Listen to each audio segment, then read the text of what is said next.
ପୁରୁଷର ଏହି ସବୁ ଖରାପ ଆଦତ ସ୍ତ୍ରୀମାନେ ପସନ୍ଦ କରନ୍ତିନି। ଆପଣ କେବେ ଭାବିଛନ୍ତି କିଛି ଆଦତ ଯାହାକୁ ଲୋକେ ଖରାପ କହନ୍ତି ସେଗୁଡ଼ିକ ଏମିତି କିଛି ଗୁଣ ଯାହା ପୁରୁଷଙ୍କ ମଧ୍ୟରେ ଥିଲେ ଅନେକ ସ୍ତ୍ରୀମାନେ ଚୁପଚାପ ପସନ୍ଦ କରନ୍ତି। ଏହା କିବା କେବଳ ମଜାକ କିନ୍ତୁ ଚାଣକ୍ୟ ନୀତି ମଧ୍ୟରେ ଏହାର ପଛରେ କିଛି ଗଭୀର ରହସ୍ୟ ଲୁଚିଛି। ଭିଡ଼ିଓଟିକୁ ଶେଷ ପର୍ଯ୍ୟନ୍ତ ଦେଖନ୍ତୁ କାରଣ ଶେଷରେ ଆପଣ ପାଇବେ ସେହି ରହସ୍ୟ ଯାହା ସମ୍ପର୍କ ଓ ଚିନ୍ତାଧାରା ଦୁଇଟାକୁ ବଦଳାଇ ପାରିବେ ଏବଂ ଯଦି ଆପଣ ପ୍ରତିଦିନ ଏମିତି ଜୀବନକୁ ପରିବର୍ତ୍ତନ କରିଦେଇ ପାରୁଥିବା ସତ ଶୁଣିବାକୁ ଚାହୁଁଛନ୍ତି ତେବେ ଚ୍ୟାନେଲକୁ ସବସ୍କ୍ରାଇବ୍ କରନ୍ତୁ ଓ ବେଲ୍ ଆଇକନକୁ ଦବାନ୍ତୁ।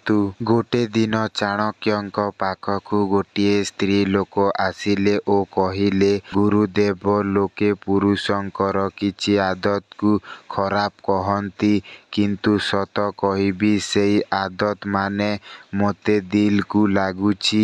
ଚାଣକ୍ୟ ହସିକି କହିଲେ ସ୍ତ୍ରୀମାନେ କେବଳ ପୁରୁଷଙ୍କର ଭଲ ପାଇବା କିମ୍ବା ଗୁଣକୁ ନୁହେଁ ସେମାନଙ୍କର ମାନବିକତା ଓ କମିରୁ ମଧ୍ୟ ଆକୃଷ୍ଟ ହୋଇଥାନ୍ତି।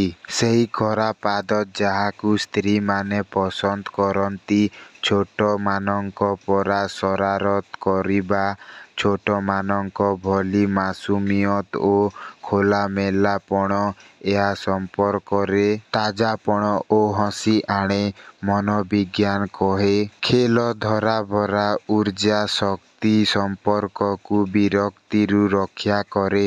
ନମ୍ବର 2 ଛୋଟ ଛୋଟ ଭୁଲ କରିବା ଯେତେବେଳେ ପୁରୁଷ ନିଜ ଭୁଲକୁ ସ୍ୱୀକାର କରେ ଏବଂ ସେଇଟାକୁ ସୁଧାରିବାକୁ ଚେଷ୍ଟା କରେ ସେଥିରେ ତାଙ୍କ ସତ ପ୍ରୟାସ ରହିଥାଏ ଯାହା ସ୍ତ୍ରୀଙ୍କୁ ଭିତରୁ ପ୍ରଶଂସା କରେ କାରଣ ଦୁର୍ବଳତା ଓ ପ୍ରୟାସ ଭାବନା କର୍ମ ସଂଯୋଗ।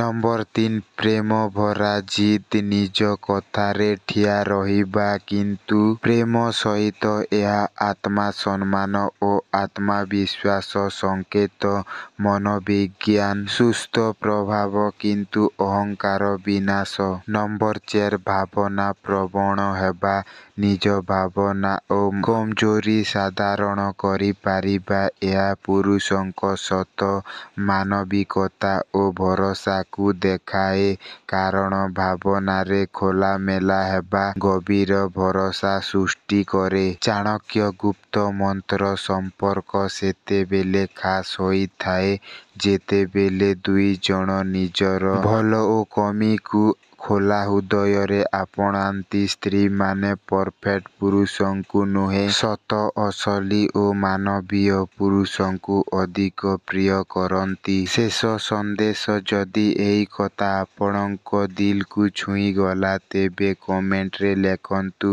ପରବର୍ତ୍ତୀ ଭିଡ଼ିଓ କେଉଁ ବିଷୟରେ ହେବ ତାହା ପର୍ଯ୍ୟନ୍ତ ମନେ ରଖନ୍ତୁ କମିକୁ ଲୁଚାନ୍ତୁ ନାହିଁ ଆପଣାନ୍ତୁ।